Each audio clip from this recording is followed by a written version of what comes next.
Bonsoir à tous. Donc moi, j'avais partie du jury de la sélection avec Walter et d'autres, donc j'ai vu à peu près les films qui ont été sélectionnés ce soir. Alors je vais vous demander vos prénoms à chacun déjà. Moi, c'est Catel. D'accord. Nicolas. Raphaël. Très bien. Merci. Du coup, Catel, qu'est-ce que tu nous as concocté pour ce soir? C'est une web-série intitulée Appelle-moi Poésie. Et c'est des courts-métrages. En fait, on filme des poètes qui performent, en fait, qui disent leurs textes. Voilà. D'accord, je me rappelle très bien celui qu'on a sélectionné d'ailleurs, qui était au début très malaisant, mais en fait on trouve que c'est vachement naturel et hyper sympathique en fait à voir, parce que c'est pas des acteurs, parce que dans le sens où c'est eux du coup qui vont jouer et lire leur texte, et du coup il y a une profondeur qui est beaucoup plus intéressante. Enfin moi quand je l'avais vu j'ai trouvé ça vraiment bluffant. On en avait voyé quelques-uns d'ailleurs, on en a choisi un ce soir que vous verrez. Et du coup, d'où est venue cette envie de faire ce concept? C'est un peu un concept en fait, ce que tu nous as fait ce soir. En fait, c'est l'idée que il fallait simplement, on voulait simplement montrer la poésie autrement, en fait, comme on a peu l'habitude de la voir. Et l'idée, c'était de faire que les auteurs sortent un petit peu de leurs bouquins et de les montrer, de les voir, de montrer leur personnalité, de voir aussi qu'ils pouvaient être des personnalités assez intéressantes à filmer, quoi. Donc un auteur qui passe devant la caméra pour dire son propre texte. Du coup, on découvre plus simplement des mots. Et on découvre parfois, comme c'est le cas de l'auteur qu'on va voir ce soir, des mecs qui sont parfois un peu, ouais, qui ont une vraie poésie en eux en fait, quoi, et qui peuvent être parfois bizarres. Et donc voilà, donc on s'est dit que ça pouvait être intéressant de filmer tout ça, quoi.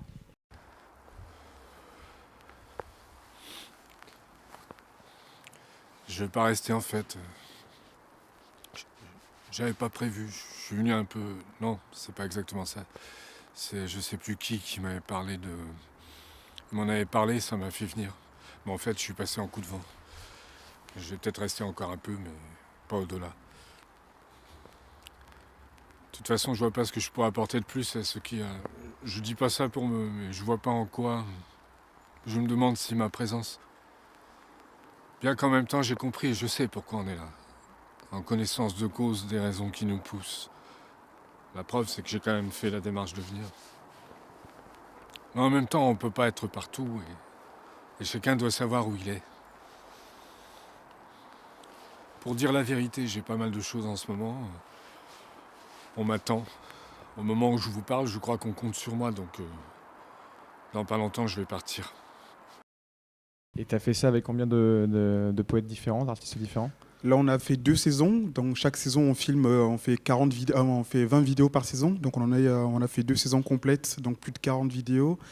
On vient de commencer le tournage de la 3e saison, qu'on va commencer à diffuser à partir d'octobre 2018. Et en tout, on espère faire 5 saisons comme ça et avoir fait 100 poètes voilà, qu'on aura filmés. D'accord. Et est-ce que ça peut être difficile de les convaincre? Parce que généralement, c'est les personnes qui écrivent, c'est pas forcément les gens qui ont envie de se montrer tout de suite et de passer devant la caméra, parce que c'est quand même un pas, hein, c'est pas non plus donné à tout le monde, enfin, c'est mon avis. Non, c'est pas toujours facile de les convaincre. Mais c'est aussi le but, c'est qu'en général, ils sont pas convaincus au départ, mais ils voient l'intérêt du truc.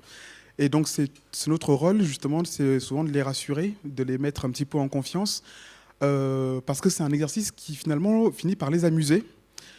Et, et ils se découvrent eux-mêmes autrement, en fait. Et donc, ils font un pas vers nous, et nous, on fait un pas vers eux, parce que nous ne sommes pas non plus à la base des gros spécialistes de la poésie. On ne vient pas du sérail, on ne vient pas du monde de l'édition, on vient pas... Voilà. Et du coup, c'est ça, en fait, ils font un pas vers nous et nous, on fait un pas vers eux, on comprend leurs angoisses d'auteur, de est-ce que leur texte va être bien restitué en vidéo, est-ce qu'on ne va pas trahir leur texte.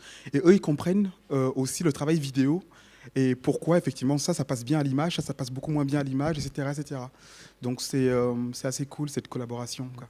Donc après, moi, je me réfère à celui qui va passer ce soir. Donc c'est des plans qui sont plutôt fixes et plutôt des plans séquences en fait de leur texte.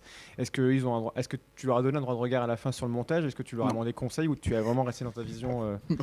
C'est justement la confiance, c'est le deal au départ avec eux, c'est que nous, on ne touche absolument jamais à leur texte. Donc, et on fait pas de direction d'acteurs non plus.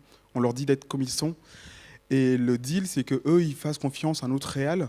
Parce que moi, je suis directeur artistique sur le projet, mais je suis pas réalisateur. C'est Jonathan Rochier qui est le réalisateur et monteur. Et donc, je leur dis, voilà, vous aurez le droit de rien dire une fois que la vidéo sera sortie, en fait. Donc, vous acceptez. Et donc, c'est un. Donc, quand il signe le droit à l'image, il tremble un petit peu. Genre, est-ce que ça va être un risque, exactement.